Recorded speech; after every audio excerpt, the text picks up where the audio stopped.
akwai wani yaro da aka yi a ƙasar Saudiya, yaron sunansa Muhammad. Mahaifiyarsa na da tabuwar hankali, bi ma'ana abinda ba shi tana da hauka, amma bai gajiya ba a hidimarta da tarbiyyarta.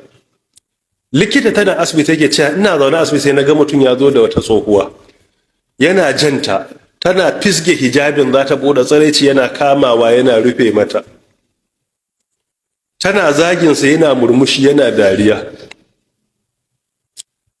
yana shigo da ita ta tofa masa kaki a fiska, ya yi murmushi ya yi dariya ya gode ya mata murmushi. Suka shigo gaba na inji likita, ta ce masa man hadihi wace ce wannan? Ya ce ummi, mahaifiyata ce.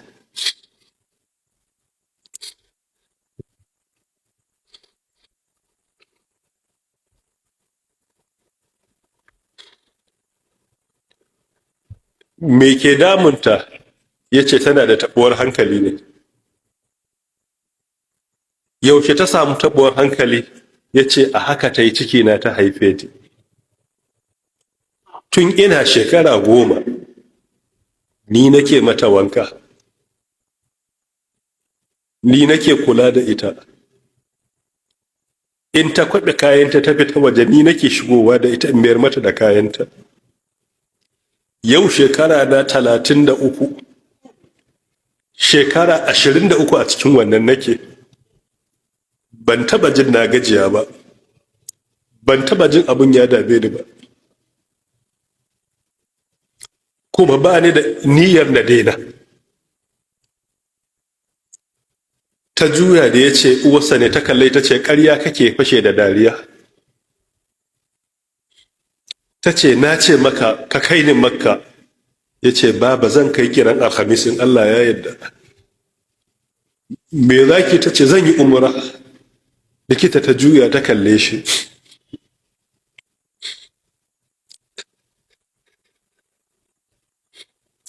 Ta ce masa tun da mahaifiyarka na da tabuwan hankali, Allah ya sawwake mata umra a kanta, ba ta da taklifi.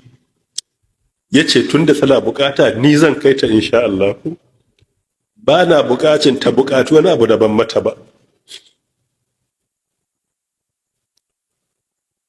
Likita ka ta kalle shi ta ce yaro matashi, ai bata ma san ita uwarka ba ne. Ya kalle ta ya ce in bata san ita babata ba ce mamata ne, Allah ya sani, shi Allah ya sani, don haka zan mata. Ka duba ahkamu birrul walidain shafi na 23. Kisa ce mashhuriya a Saudiya, wanda malamai hatta a khutab na Juma'a suna yawan magana a kanta. Haka ya zauna har a lokaci shekara 23 yana hidima wa babarsa, tana cikin hauka bai dame shi ba. Ai mun ga kisar Uwaisul Qarini, sayyidu tabi'in, ko gamuwa da manzon Allah bai yi ba, kuma zamani ɗaya suka rayu. Don me dan hidima wa babarsa. Amma duk da wannan sahabban da suka yi sallah da manzon Allah, suka yi azumi da shi, suka yi yaƙi da shi, suka yi hajji da shi, suka yi umra da shi, annabi ya ce in kun gamu da Uwaisu ku roki Allah ya roƙa muku, Allah ya gafarta muku. Amma shi bai zo da manzon Allah ba, suna raye zamani ɗaya saboda kula da babarsa.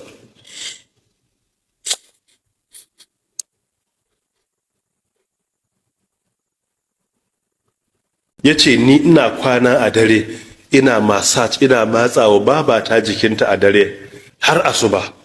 Dan uwana Umar yana kwana yana kiyamul laili, ina jinsa cikin dare yana gangarowa daga sura zuwa sura.